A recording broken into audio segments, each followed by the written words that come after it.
आज मु आपणक सहित गोटे नुआ उपाय रे अंडा तरकारी रेसिपी शेयर करी। यही तरकारी बनवा प्रोसेस बहुत सहज, खाइबा को तरकारी बहुत टेस्ट लगी थाए।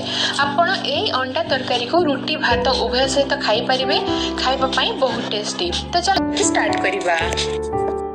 देखंतु मु अंडाटा को आगे फटै नेइतिली, सेतिर हाफ चमच हल्दी गुंड, हाफ चमच लूण, हाफ चमच लंका पाउडर, सेतिर अल्प किछि पियाज देकी मु भल भाबरे ताको मिक्स करि नेइतिली।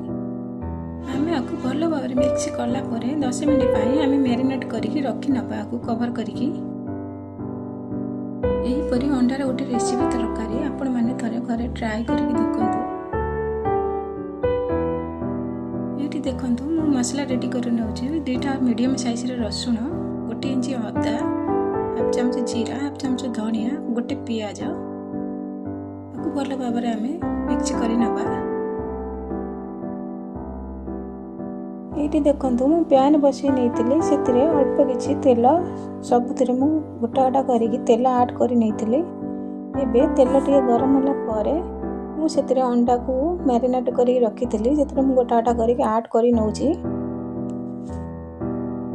मु एठी अंडा टाको सबुतिरे आमे भल भाबरे ऐड कला परे एठी कवर करि नउछि 2 मिनिट पई। एठी देखंतु हमर अंडाटा गोटे साइड हे गेलानी, आमे आगु भल भाबरे टिके नौटी नबा गोटे गोटे पीस करिकि। जदि आपण माने की रेसिपीटा जदि भल लागि थाए निश्चय लाइक शेयर सब्सक्राइब करि नेबे। एबे देखंतु मु अंडा को गोटे साइड हेला परे आ गोटे साइड की भल भाबरे मु नौटी नेइतिली। एठी देखंतु हमर अंडाटा भल भाबरे हे गेलानी। एबे मु ताको गोटे प्लेट को बाहर करिकि साइड रे रखि नेबी।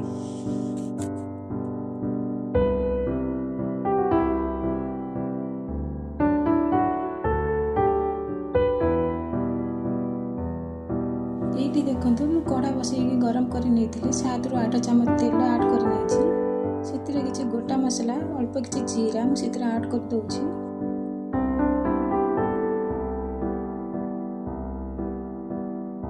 एठी देखंतु मु मीडियम साइज रे 2टा पियाज छोट छोट करि काटि नेइतिली। ताको भल भाबरे आमे टिके भाजी नबा। सेतिरे गोटे तेजपत्र मु ऐड करि नेछि। एबे कलर चेंज हे गेलान पियाज रो, बाटी रखतबा अदा रसुन पेस्ट सेतिरे मु ऐड करि नउछि। एठी मु देछि हल्दी गुंड हाफ चमच, लंका गुंड फुल चमच, स्वाद अनुसार लूण देछि। एबे ताको आमे भलो भाबर टिके मसला को कछि नबा।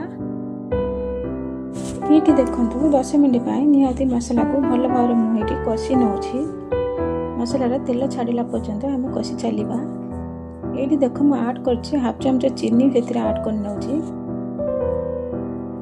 एठी मु नेछि 2टा मीडियम साइज रो टमाटर, ताको भलो भाबर मु चिकन करी बाटिला परे मु सेतिरे मसला धरे ऐड करि नउछि।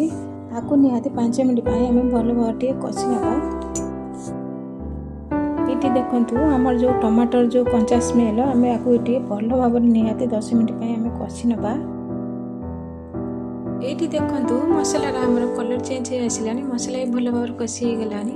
एबे मु सेतिरे किछि पानी ऐड करि नउछि। मु एठी पानी ऐड कला परे ताको 2 मिनिट पई आमे छाडी देबा। पानीटा हल्का फुटिले सेतिरे अंडा को आमे भाजी रखतिबा अंडा सेतिरे ऐड करि नबा। एठी देखंतु तरकार ग्रेवीटा केते सुंदर आसी आइछि, कलर भी बहुत सुंदर आछि। एठी आमे 2 मिनिट पई ताको कवर करि नबा।